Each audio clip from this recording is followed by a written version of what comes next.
नमस्कार सांगमाने मु आज यही मार्बल कटटी सजाड़ुची। यही कटटी चलुची किंतु यार प्रोब्लेम है या जे यह जोरे चलुची आ वाइब्रेशन करुची। एते जोरे चलुची जे यह धरवा मुश्किल हो जाउची। चलंतु मेसिन टी खोलिबा।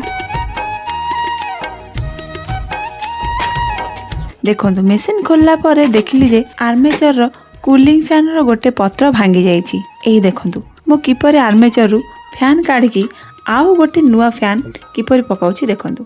आउ अन्य मेकानिक हेले से माने कहिबे नुआ आर्मेचर पकाया पई, किंतु मु समस्त प्रकार इलेक्ट्रिक जिंस मरामती करिया पई आग्रही अछि। मो वीडियो जो मन देखुछंती से मानक मो हृदय रो अशेष अशेष धन्यवाद। जदि आपण मोर प्रत्येक वीडियो देखुछंती ताहले आपण भी निजर घरे समस्त इलेक्ट्रिक जिनस सजाड़ी पारिबे। जदि कहार एहीपरि मेसिन प्रॉब्लम होथाय मते कमेंट बॉक्स रे कमेंट करंतु। जदि मो वीडियो आपण मानकु भलो लागुथाय लाइक शेयर फॉलो करबा को जमार भी भूलिबेनी।